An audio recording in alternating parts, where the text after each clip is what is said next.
Yeah, it's a zone that's very hard to explain because when I'm painting I forget about everything else. Totally.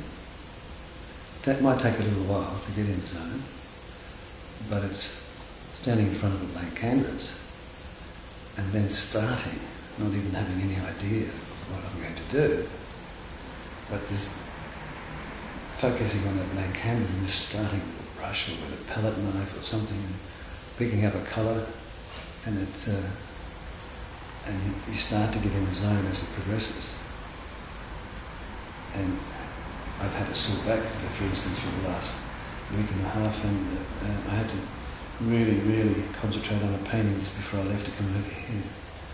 And I'm really in pain, and I started to paint for 2 hours, and I didn't feel a thing. I didn't feel a thing, except just being totally in the zone of painting. Stop pain, the pain was there immediately. And it's a difficult thing to explain. How do you explain how that zone works? Because I'm just there. It's just total focus on the process of painting.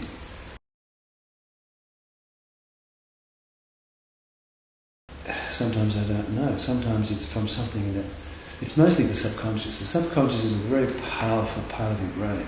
It's probably more powerful. There's more in there than in your conscious brain, I think, because you forget a name, and what do? You say, oh, you keep talking, and all of a sudden it just pops out of your head, doesn't it? The name comes at some time later, you haven't even thought about it, but it just pops up. And that's what I've allowed over the years, the process of painting, I've allowed my subconscious to come forward.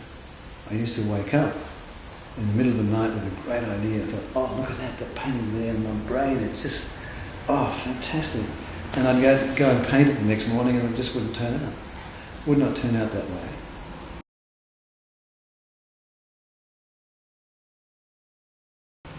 Painting picturesque things, figurative landscape, is different because you focus on the landscape, you focus on a figure or a photograph, and you paint. But when you're doing abstract, pure abstract, which is non-figurative to me, I never know the outcome, never. So that process of the stimulation changes throughout the painting. It also changes with the music I play. Mm-hmm. I've always got music playing, and that music can be in the shuffle thing on an iPod, and it can be classical, and I'm painting to the classical music. And all of a sudden there's a Latin thing, and it can change part of the painting, or all of the painting. It can change the mood.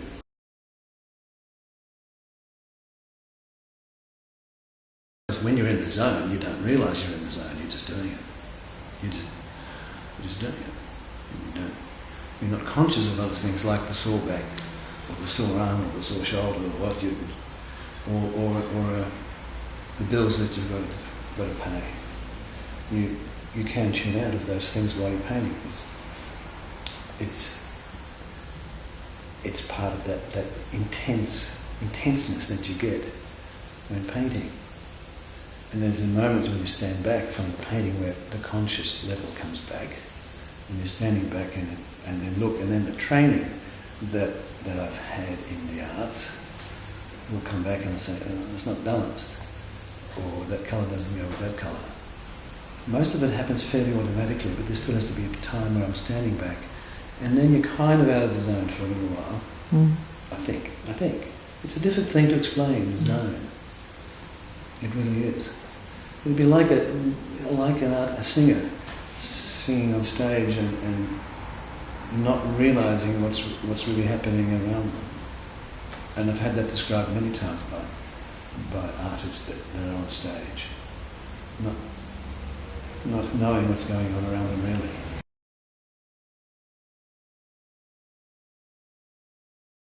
Well, every time I paint, I experience that. It's that zone, but I can't explain how I get it. It's just being totally focused on what you're doing. Not because it's a very lonely life being an artist, a painter. Not that I feel lonely, but you know what I mean. It's got to be in my studio, and not surrounded by people. I can't have people watch me for more than a few minutes because it interrupts that flow. Because you're conscious of them looking, or they might be asking questions or whatever, and you lose that zone, and that affects the painting. And a lot of things can affect the painting. Just the way you've started the day and the mood, or whatever. If there's been a bad thing happening in the family, then you are affected, and it does affect the outcome. So there must be some interference in the zone, but you're not conscious of it. You're still painting and doing what you did the day before, but there's something that is affecting you, and then the outcome isn't as good when you are affected by a family matter or something that's fairly significant. It does make a difference to the outcome.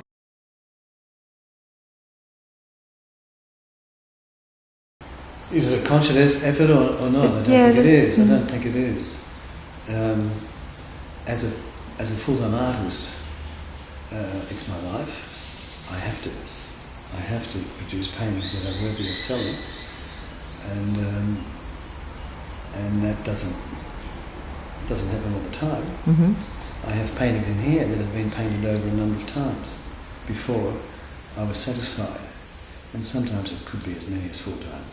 Sometimes it's instantaneous, and that must mean I'm in a good zone.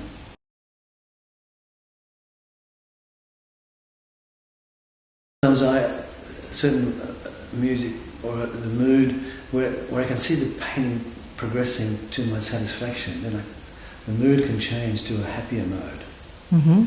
If I have like I've had a period in the last couple of months where I haven't produced the sort of paintings that I thought were good, mm-hmm.